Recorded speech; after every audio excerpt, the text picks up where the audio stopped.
অবুঝ প্রাণীরাও যে কখনো কখনো মানুষের পরম বন্ধু ও জীবনের একমাত্র অবলম্বন হতে পারে তার প্রমাণ দিলেন অন্ধ কাজী আলী।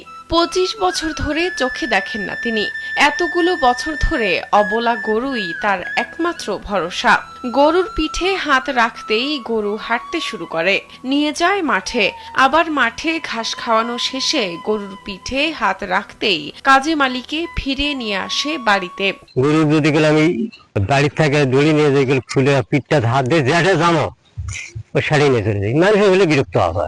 চোখে আলো না থাকলেও গরুটিকে নিজ হাতে খাওয়ান কাজী আলী। পুকুরে নামিয়ে গোসল করানো তিনি।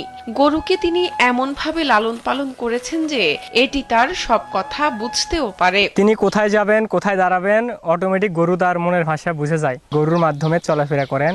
গরুকে ঘাস খাওয়ানো, গরুকে গোসল করানো, গরুর সম্পূর্ণ সেবা যত্ন তিনি নিজেই করেন। এত আদর যত্ন করে পালন করা গরুটি কাজী আলীর নিজের নয়, অন্যের কাছ থেকে গরু এনে তিনি লালন পালন করেন। এরপর গরুর বাচ্চা হলে প্রথম বাছুরটি তিনি নিজে রাখেন এবং পরবর্তী বাছুরটি দিয়ে দেওয়া হয় গরুর মালিককে। এভাবে অন্যের গরুর সাথে বছরের পর বছর সখ্যতা গড়ে দিন যাপন করছেন কাজেম। হাঁস খেলে মোটা করার পর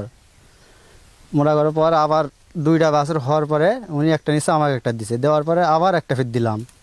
ওটা আবার ফের উনি একটা বাছুর নেওয়ার পরে আমার একটা দেওয়ার পরে গাড়িটা আবার ঘুরে দিছে, দেওয়ার পরে আবার অন্যজনের নিচে। কিন্তু এনার তো এখন পর্যন্ত নিজস্ব একটা গরু হলো না। দিনাজপুরের নবাবগঞ্জ উপজেলার শিবরামপুর গ্রামের মৃত আব্দুল খোকার ছেলে কাজী আলী ছোটবেলায় চোখে দেখতে পেলেও যুবক বয়সে হারান চোখের আলো। চিকিৎসা করেও কোনো ফল হয়নি। কাজী আলীর সামর্থ্য নেই নিজের টাকায় একটি গরু কিনবেন, তাই তো অন্যের গরু পেলে কোনো রকমে কষ্টে সৃষ্টে দিন যাপন করছেন তিনি। এলাকাবাসীর চাওয়া, সামর্থ্যবান কোনো ব্যক্তি যদি কাজী আলীকে একটি গরু কিনে দিত তাহলে তিনি আরেকটু সচ্ছলভাবে জীবন যাপন করতে পারতেন। একটা গরু পাওয়া মানে আমার দুটা চোখ দান করা একই সমান। তাহলে গরু হলে সমস্যা নেই। আবার আমার সম্পদ থাকলো তো নিজের একটা কিনেই পারলো, তো এই 4টা বিয়ান দিলি, এতে 4টা বাচ্চা দিবি। আমার 2টা দিবি, আমার 2টা। আমাদের অনুরোধ, সরকার যদি তাকে একটা গরু দিত তাহলে তার ভালো হতো।